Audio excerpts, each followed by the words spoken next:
What's up, Savvy Expats? In today's video, we're tackling the top beach towns to move into here in the Philippines. And without much ado, let's dive in. So kicking off this list, the first beach town to move to in the Philippines is Coron, Palawan. Coron is a tropical island in the province of Palawan, southwest in the Philippines. Coron Town is a fishing community with a population of a little over 40,000 people, but it's becoming increasingly popular with tourists each year. This island is frequently mentioned as one of the best tourist destinations in the Philippines. And there are 7 things you can do in Coron, Palawan. First on the list is to visit Kayangan Lake and view deck. Kayangan Lake is one of the country's cleanest lakes and one of Coron's most popular tourist attractions. Visitors may swim in this beautiful lake and view some bizarre and intriguing rock formations beneath the water. Second on the list is to swim in Barracuda Lake.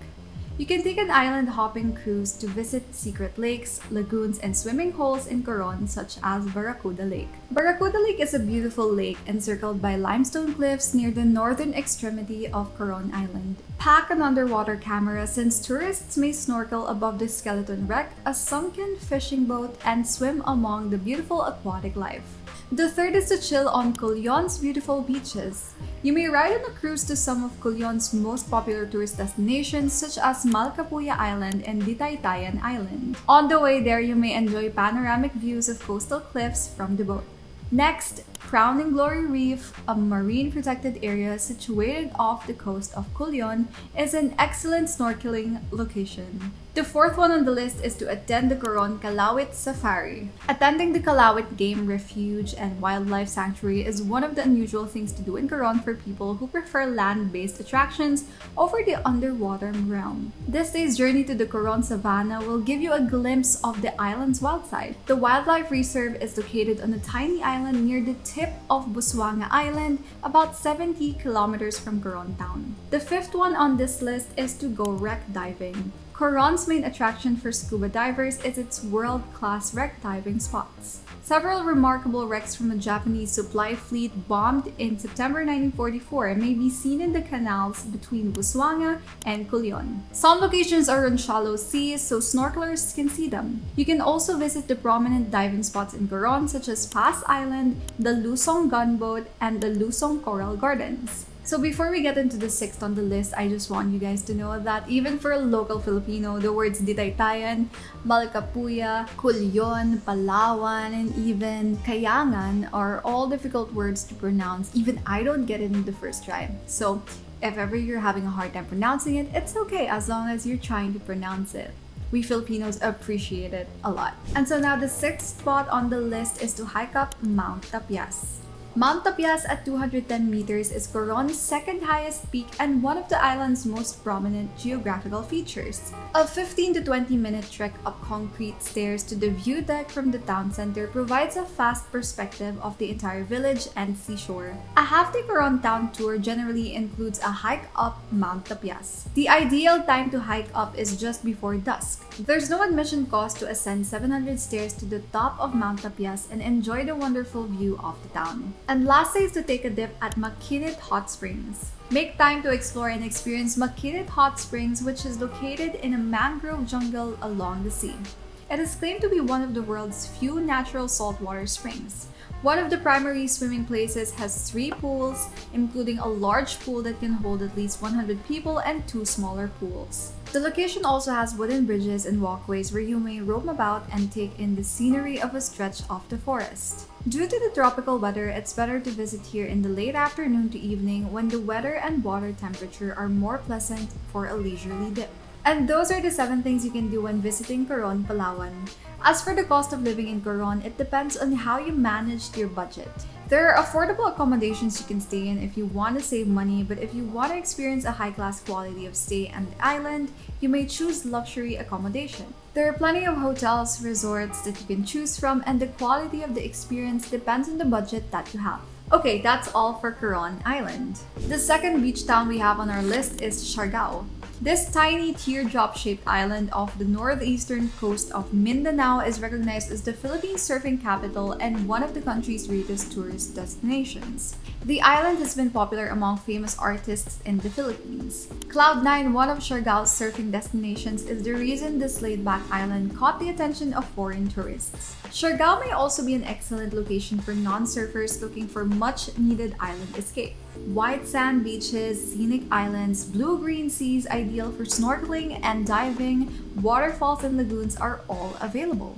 The island also has superb native and foreign food to satisfy even the most discriminating palate. Travelers typically stay in General Luna for surfing, although Del Carmen is becoming increasingly popular due to the Sugba Lagoon. Okay, so the optimal time to arrange your Siargao trip is determined by your purpose. Either you're surfing, island hopping, or relaxing at the beaches. If surfing is your major reason for visiting Siargao, then plan your vacation between July and November. These are the busiest months for surfing in Siargao. Non-surfers should visit between March and September because it's bright and the water is clearer.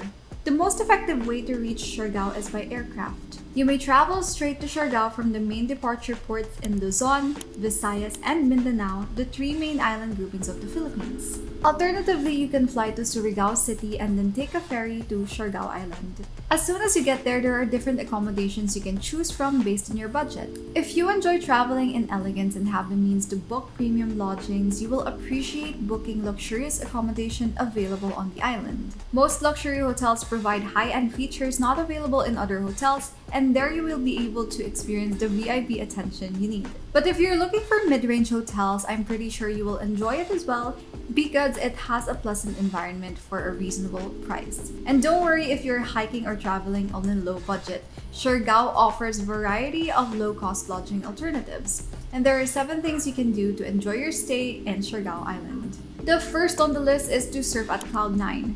Cloud9, a surf location near General Luna or General Luna, is undoubtedly the most well-known of all Siargao tourist attractions, and with good reason. It offers to barrel right-hand waves that crash over a small reef, and its deep hollow tubes make it enticing to surfers. Cloud9 draws a lot since it's conveniently accessible and has a lovely promenade. Even non-surfers and beginners go there to see experts at work. There are other surf areas for beginners to intermediates. The second on the list is to go island hopping. Siargao is already an island, but you may explore the nearby islands as well. 3 of them are easily accessible from General Luna through a half-day Siargao island hopping boat cruise. These islands are called Naked Island, Daku Island, and Guyam Island. Third on the list is to jump off at Sugba Lagoon. Sugba Lagoon is another tourist attraction that's easily accessible from General Luna. This is more of a day trip, but it's well worth it. The location has a 4,000-hectare expanse that isn't as popular with tourists as the other locations on our list. It provides you with ample space to claim your piece of land and relax in complete solitude.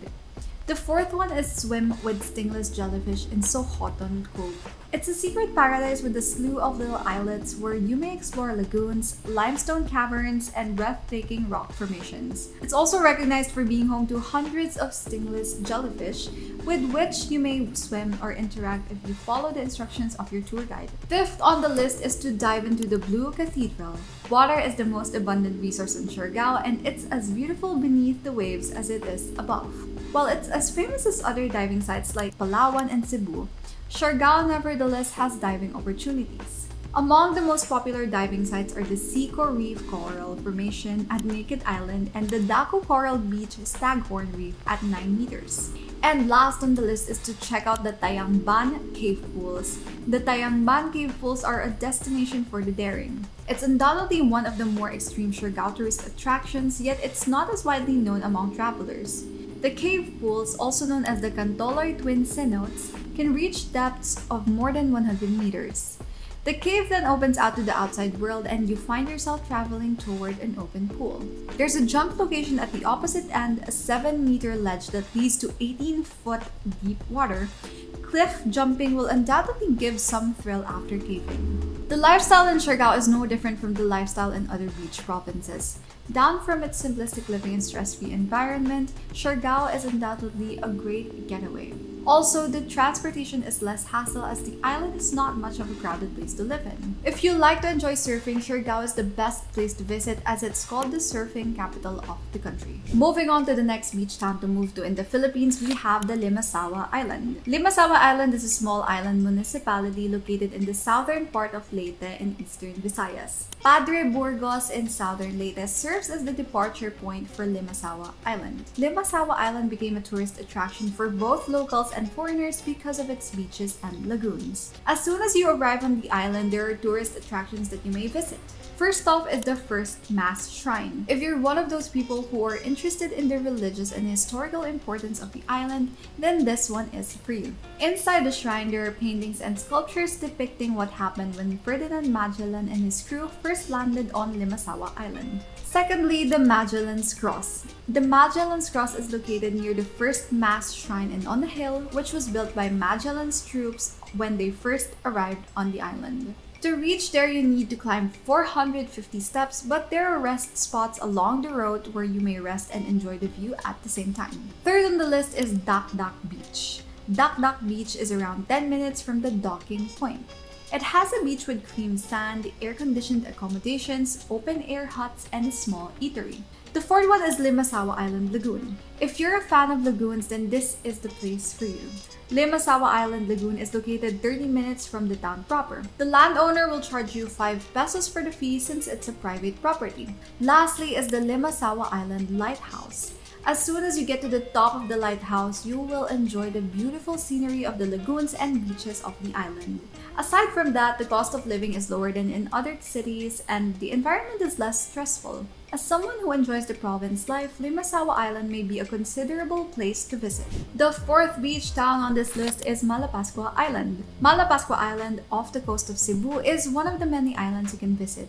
But this is the only island off the coast of Cebu where you can almost daily dive with treasure sharks, making it a must-see place. Although most visitors come to Malapascua Island to dive and observe treasure sharks and other marine life, it is a small island culture, fewer crowds, and long length of white sand beaches that keep visitors coming back. Between December and April is the greatest time to visit. It's actually ideal to visit Malapascua Island during the dry season when there are fewer chances of rains and typhoons. March and April are the months to avoid if you want to avoid crowds. More local guests will be enjoying the island's attractions during Holy Week and the summer season in the Philippines. As soon as you get to the island, there are a lot of things for you to do and enjoy your stay. First off is to explore Malapascua Island's diving spots. Malapascua diving is completely eco-friendly, making it a long-term enterprise that makes it more intriguing. Every morning, treasure sharks swim to Monad Shoal, the island's most popular diving destination. Diving regulations are tightly maintained to ensure that everyone, including sharks, are safe. The underwater beauty of Gato Island is made up of rock formations and tunnels that may be swum through. You may also dive at the Lighthouse Reef and get gorgeous images of the multicolored mandarin fish if you've always wanted to explore night diving and underwater photography. Second on this list is to discover the beaches of Malapascua Island. With its line of stores, hotels, and restaurants facing the sea, Bounty Beach is undoubtedly the most commercialized beach on the island. Lango Beach and Gimbitayan Beach are great places to go if you want to relax. You can visit Lighthouse Beach and climb the lighthouse if you want to get panoramic views of the sea, land, and sky. The sights are breathtaking, especially after sunset. Third on the list is to relax at Malapascua Island Resorts. If you want to relax in the tropical island life in Malapascua, Tepani Beach Resort is perfect for you. Tepani Beach Resort is a Bali-style hotel with oceanfront accommodations and offers an in-house spa and a jacuzzi to soothe you. If you're a nature lover like me, Abana Beach and Water Sport Resort would be right up your alley.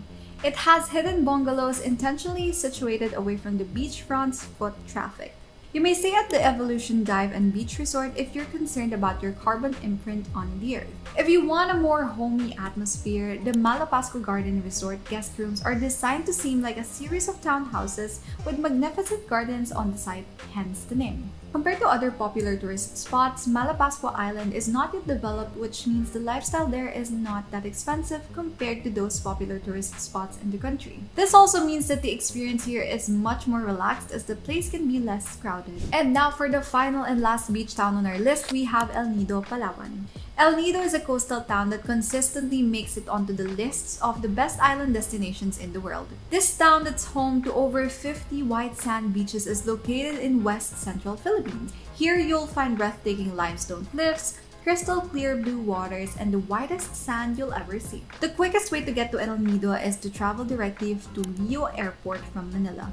AirSwift is the sole airline that currently serves the Manila-El Nido route. From Manila, AirSwift offers up to 4 direct flights every day. So El Nido is a tiny town that may be readily explored by small vehicles such as motorbikes or tricycles, as well as vans for larger parties. There are many accommodations to stay in El Nido that are worth splurging on. If you have the budget, there are a plethora of luxury private island resorts to choose from. A few to name include Kawayan Island Resort and Spa. This resort offers spectacular views and services to give you an experience like no other.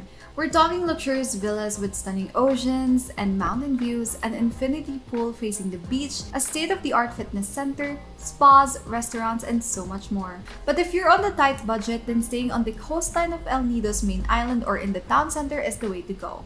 And luckily for you, there's no shortage of activities to take on in El Nido. You can rent a kayak for $14 and paddle to Cadlao Island, and also for $14, you can go on an easy hike to the sharp cliffs of El Nido proper. You'll be equipped with a harness, helmet, and a guide to experience a scenic spot with views of the town and the bay. Other than that, El Nido is a popular destination for beach lovers and digital nomads looking for beautiful scenery and chill vibes. So there you have it, savvy expats. These are the top beach towns to move into in the Philippines. Of course, this topic depends on each individual's taste, but I find these 5 beach towns the perfect fit for those that want to take a break from the city life and enjoy living near the beach where important necessities are still available. If any of these places in particular pique your interest, give this video a like and comment down below which place you'd like me to go more in depth on. And so thank you for watching, Savvy Expats. I'll see you guys in the next video. God bless.